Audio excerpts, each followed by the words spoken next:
Today's talk is going to be on the three characteristics. If you've been to a meditation retreat, you've probably heard of them. The teachings on impermanence, suffering, and not self. And the logic of how they fit together, you often hear that whatever is impermanent or whatever is inconstant, whatever changes, involves stress and suffering. And whatever involves stress and suffering must not be the self. And just listening to that set of statements in the abstract there, it's not all that compelling. You can think of lots of things that you would identify with that are changing and not necessarily bad things, not necessarily things that you would not like to identify with. In fact, most of us, when we hear the teachings on change and impermanence, tend to fall back on our old folk wisdom of how to deal with change. Which comes in two parts. One in terms of consuming change. When things are changing and they're going in a way that's not particularly good, you can always take comfort in the fact, well, if they're changing, then if they're not good, then eventually they will change into something good. So you sort of hold out for the time being.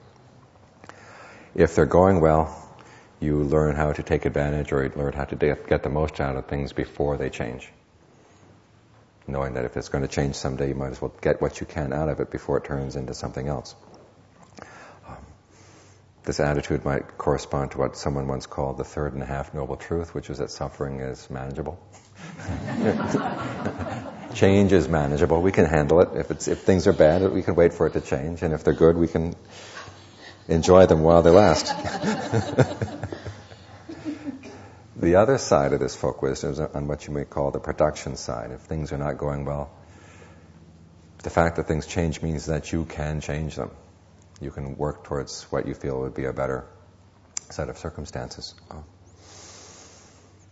But however, the Buddha, when he focused on change, he took that fact of change in a very different direction.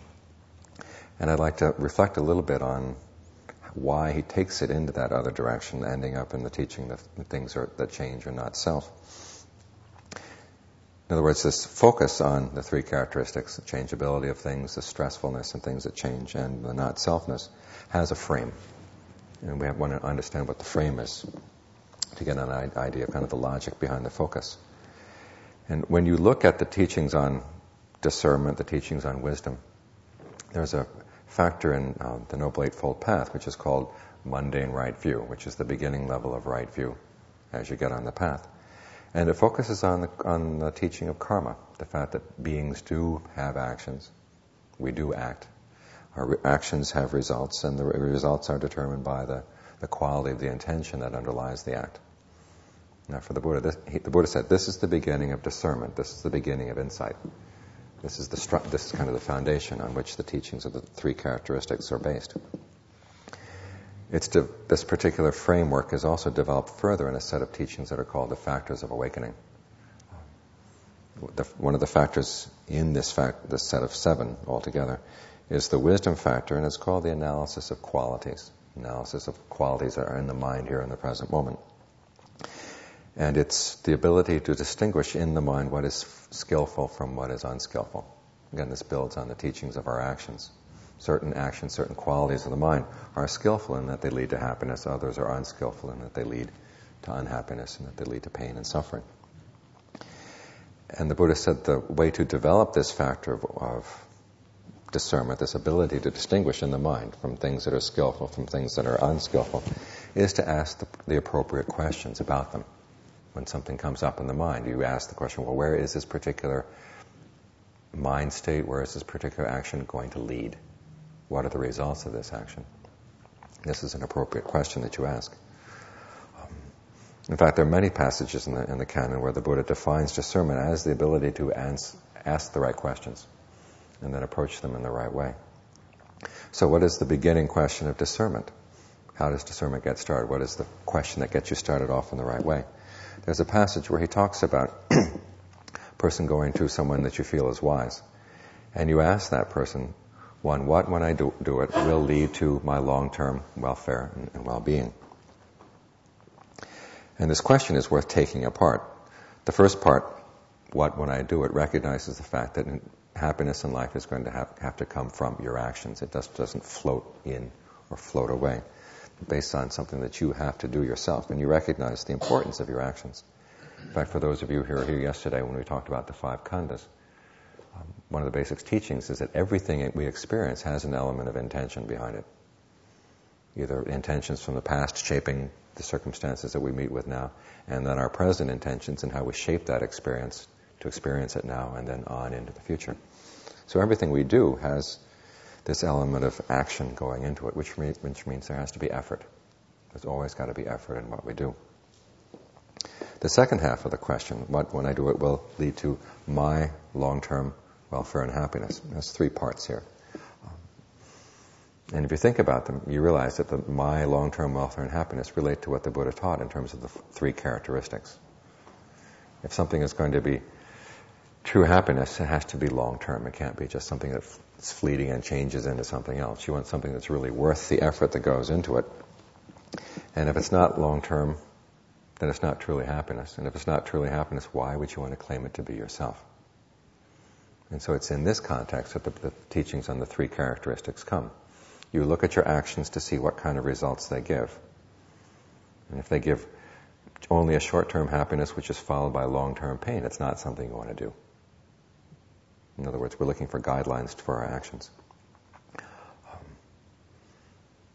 So if it's not long-term, then it's not true happiness.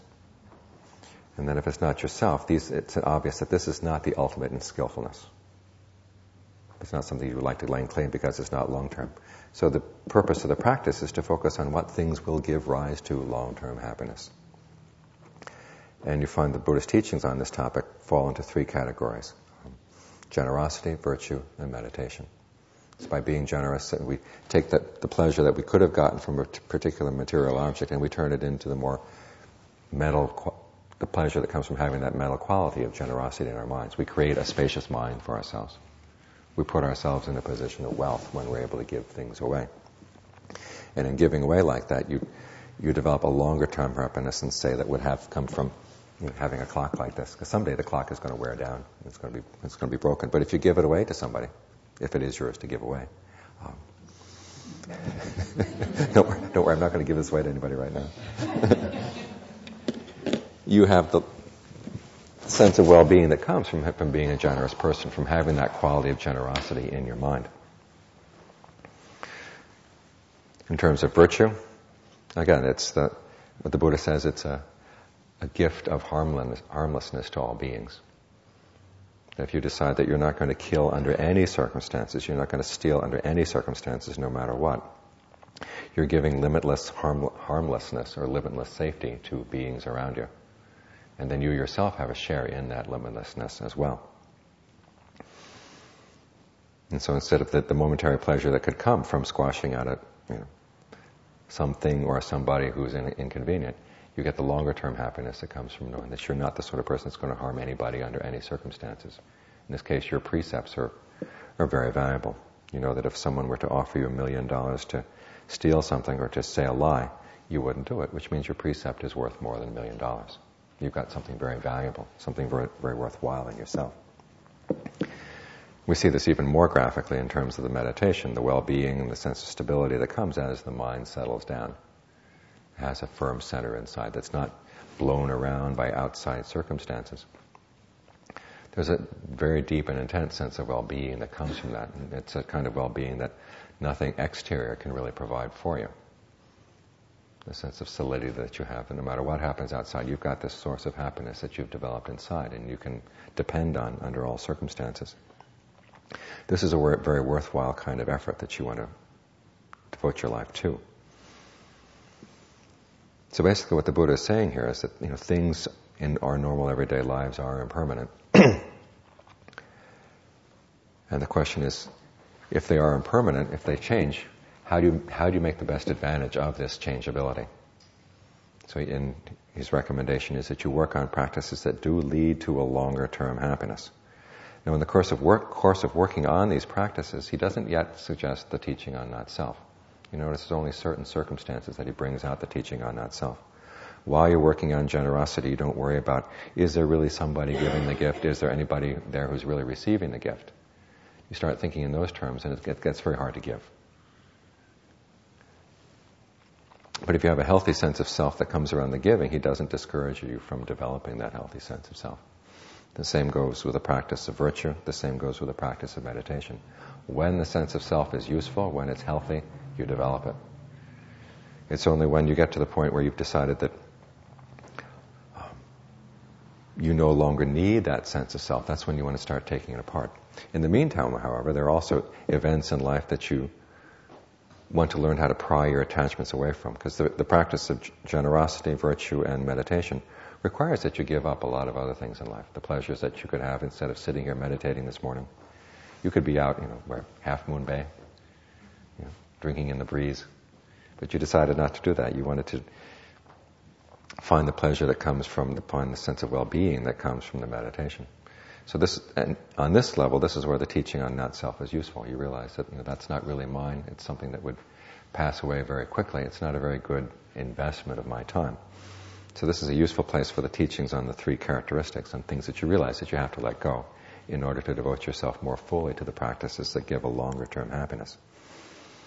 As one of the basic teachings in the Dhammapada, which we hope Gil's Dhammapada is going to be finished soon, is that if you see there's a longer-term happiness that comes from giving up a shorter-term happiness, be willing to give up the shorter-term happiness for the sake of the longer term.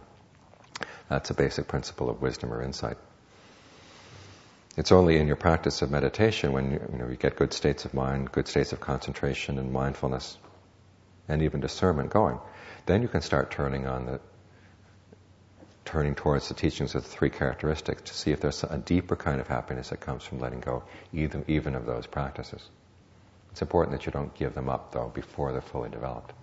But you can turn on, say, the well-being that comes from a state of concentration and ask yourself, is this, fully well-being in the ultimate sense? If there's any sense of stress or any sense of change in there, you say, I don't want to identify with this anymore.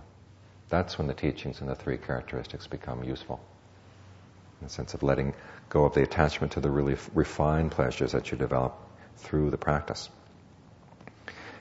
And as you work on that, then you find that the mind ultimately opens up as in its ability to let go of those actions to keep, say, the state of concentration or the state of mindfulness going. And when you find that you can let go of those after they've been fully developed, then the mind opens up to something larger. The Buddha calls it the deathless, an area where there is no change. Even there, though, he says, he continues to insist that too is not self.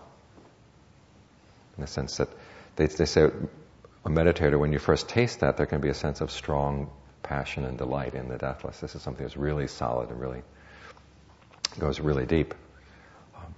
In order to get you past that sense of attachment, the Buddha reminds you, that too is not self, because wherever there's passion and attachment, even if it's to a very worthy object, that passion and attachment is going to prevent you fully from gaining freedom.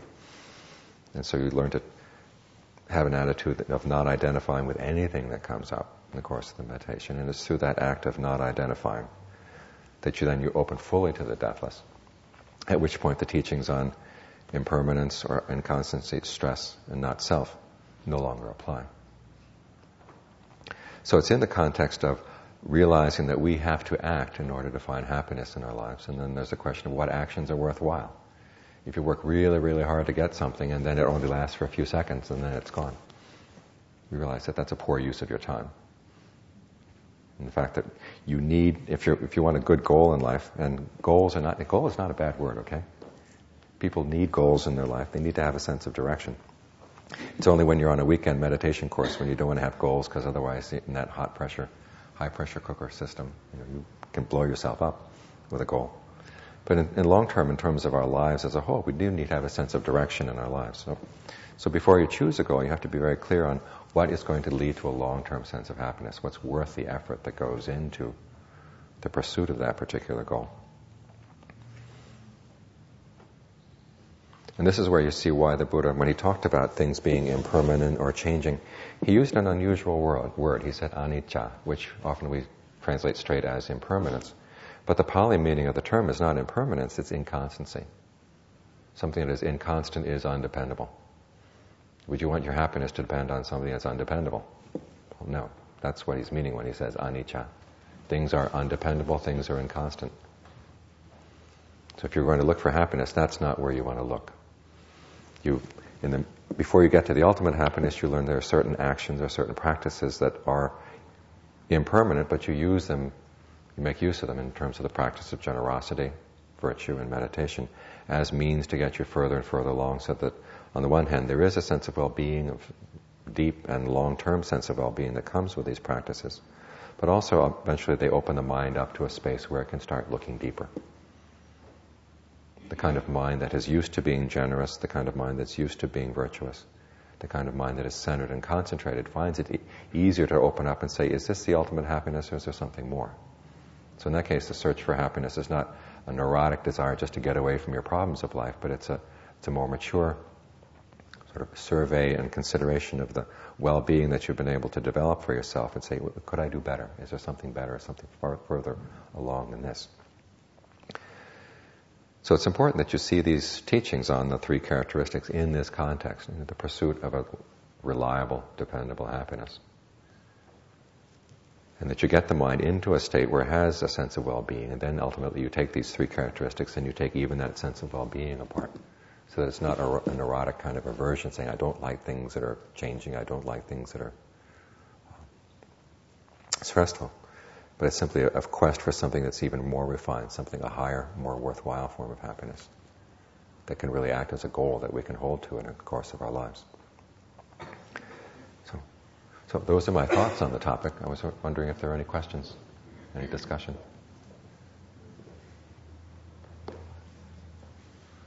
My teacher used to give one-sentence Dharma talks, and so I have trouble speaking more than 20 minutes at a time.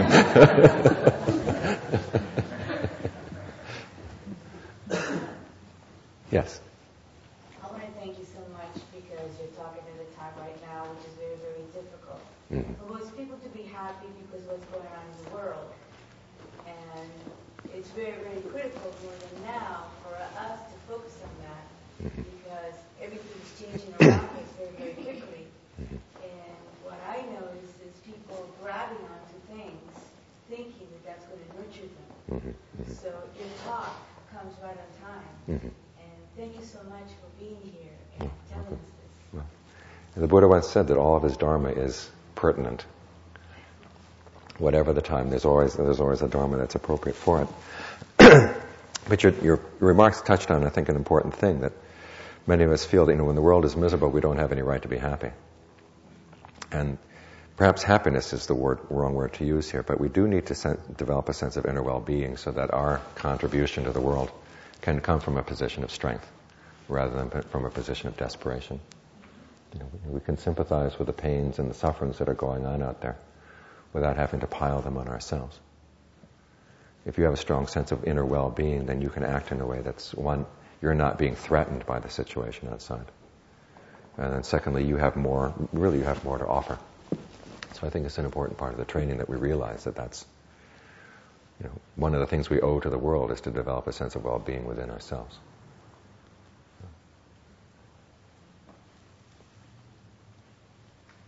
Anything else? Yes? When I hear you differentiate on short-term happiness,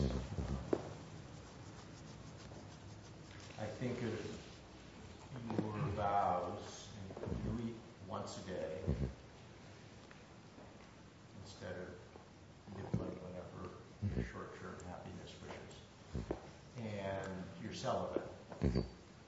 How do you think of those issues as facilitating long rather than short-term happiness, and how do you relate them to lay practitioners' lives? Whoa.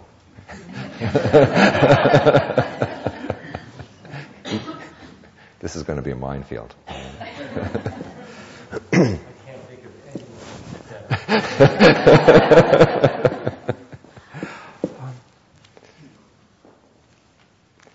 When the Buddha teaches about renunciation, it's precisely this issue of a trade-off. That by sacrificing certain things, you find a deeper, more lasting happiness. And it's worth the trade. Some of the trades are more difficult than others. I didn't become a monk because I wanted to be celibate. Okay? But I found that it was an important part of the thing that you had to trade off. if I was going to have the time and the energy and the space, basically, to meditate. I've been spending the past week living in Gil's basement and seeing what the householder's path is like.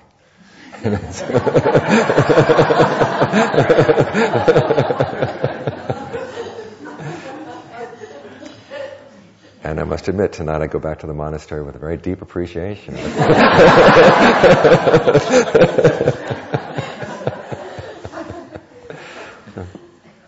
But each of us makes our choices. And it's once you've made certain responsibilities, you have to hold to those responsibilities. But within the context of those responsibilities, you have to see, okay, where are the trade-offs that you're still making? And so I would recommend that looking at certain short-term pleasures that you have and realizing, okay, this is getting in the way of my meditation, this is getting in the way of my development of generosity, this is getting in the way of my virtue, I better drop those things. It's interesting that the teachings on generosity, virtue, and meditation were directed specifically for lay people. These are areas where you can learn how to make these trade-offs in your daily life. And so it's not just monks that get to do these things. It's for lay people. I must admit, I'm very happy I made the trade I made 26 years ago and continue to make it. Because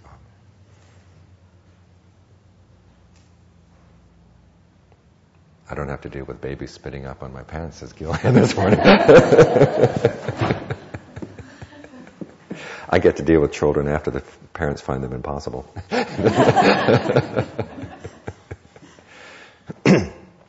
But it is an important principle in our lives that we, especially here in America, we tend to think that, and I must admit, the Bay Area is probably the worst in the sense that we can be all things. We can be wealthy, we can be spiritual, we can be physically fit, and all these other things. The human potential movement really got its roots deep down here in the Bay Area. And people tend to be really frenetic when they feel they've got to reach perfection in all of those areas. And it's good that you learn how to turn off a lot of the messages that are coming from the media, messages that are coming from even some pop meditation teachers that tend to teach that the total perfection movement. Deciding what's really worthwhile in your life and being willing to make the sacrifices to go in that direction. I have a friend who's a novelist. She writes novels set in ancient China. And one year, she just published a new novel. And because she teaches at a university, she gets invited around to the alumni clubs to read passages from her novel. And so she has to choose passages that are self-contained. Then, the story makes sense within 10, 15 minutes, the amount of time that it takes to read the passage. And in her latest novel, she had a passage in which this young woman is grieving over the death of her mother. And the father has promised up and down he's not going to ever marry again. Well, within a couple months, he's sent off on some government business to the south, comes back with a courtesan as his new wife. And the girl is distraught. But the courtesan is no fool. She sets about to being a good mother to the girl. And one night they're playing a game of chess. And as they're playing, she's trying to teach her some good life lessons. And the lesson she's trying to get across is that if you really want to be happy in life, you have to decide that there's one thing you want more than anything else. And you'll be willing to sacrifice everything else for that one thing. And so the young girl is sort of half listening and half not listening to the lesson as she's playing the game. And she's beginning to notice that her stepmother is losing chess pieces all over the board. She thinks, she's a lousy player. And so she gets more aggressive. And within a few minutes, the stepmother goes, checkmate. She's got the daughter. And of course, the chess game is an illustration of the lesson that the mother's trying to teach. And my friend told me that after reading this passage to 2 or 3 alumni clubs, she had to stop. Nobody wanted to hear the message. We all want to win at the chess game and keep all our pieces at the same time. So think about that. Yes?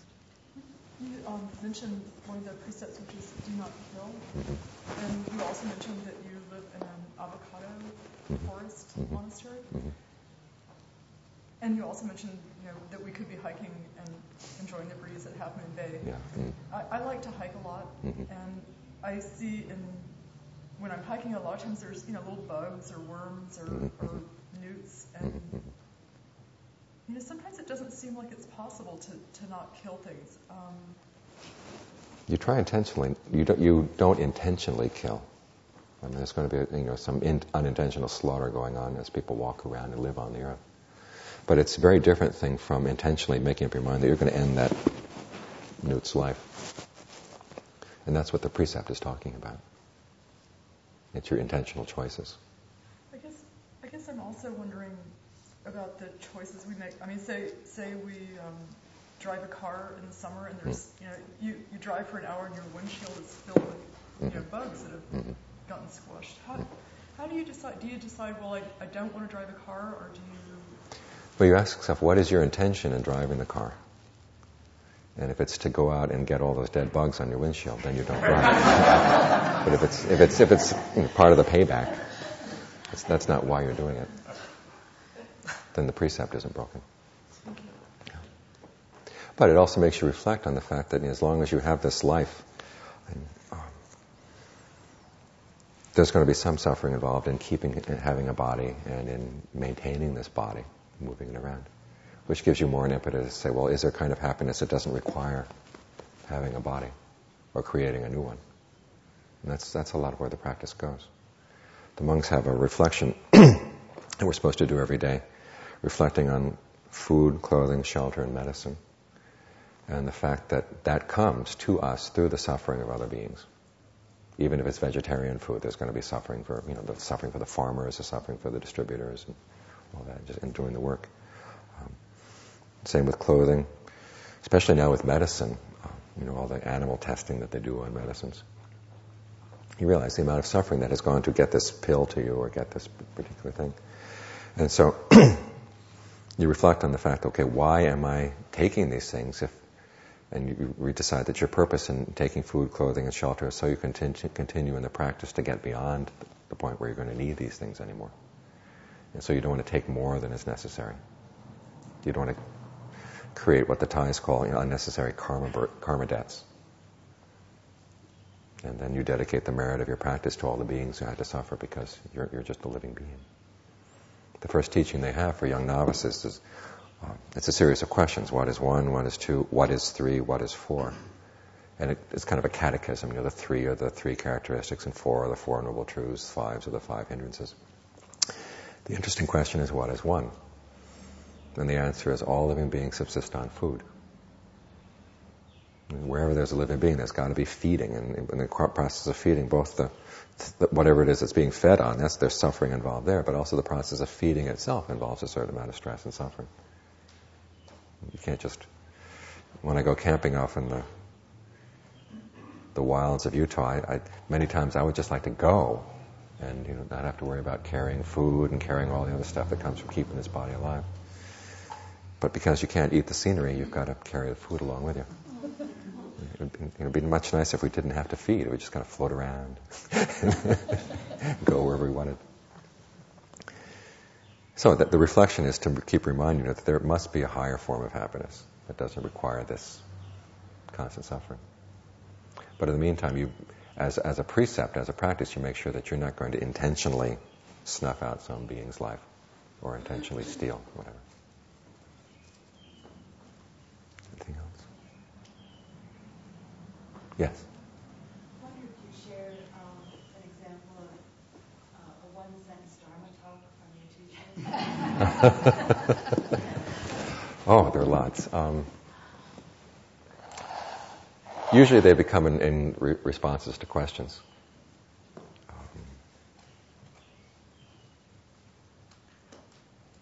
And now that you pinned me down, I can't think of one.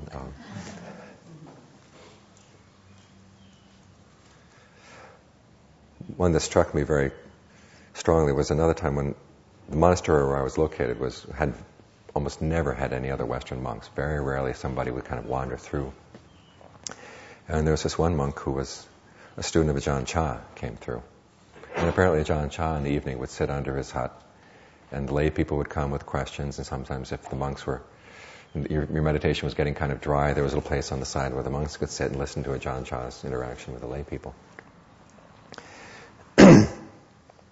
And so one evening this monk came up and he decided he wanted some Dharma talks from Ajahn Fuang.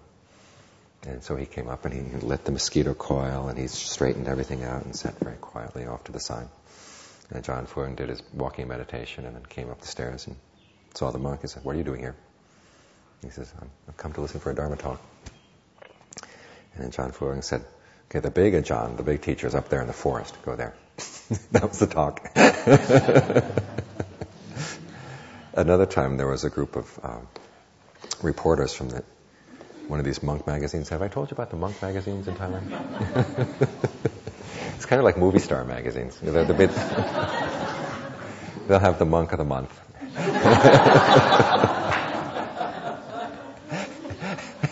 And they actually have centerfolds, but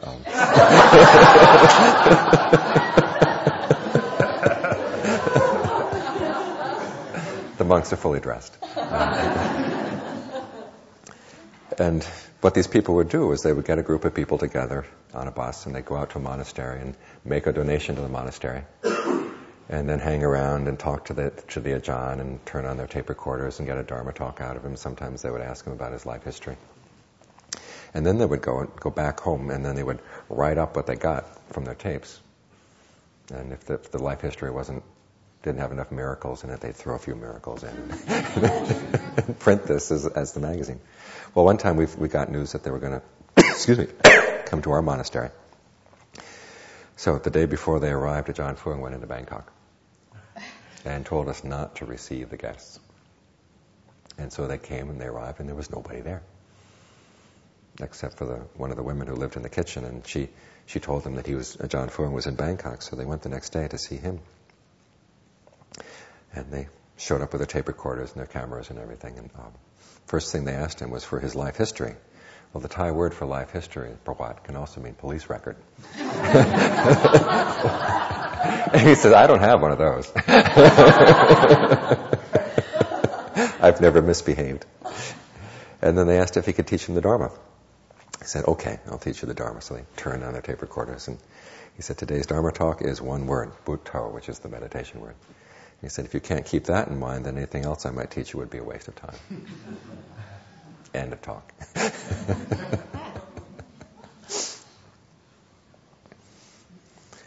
There are many other times when he had some sharp and snappy answers for me, but I can't think of them right now. So, is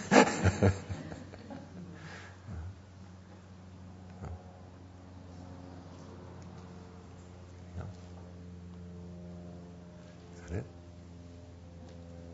Okay. Thank you very much. Thank you very much. Thank you very much. Thank you very much.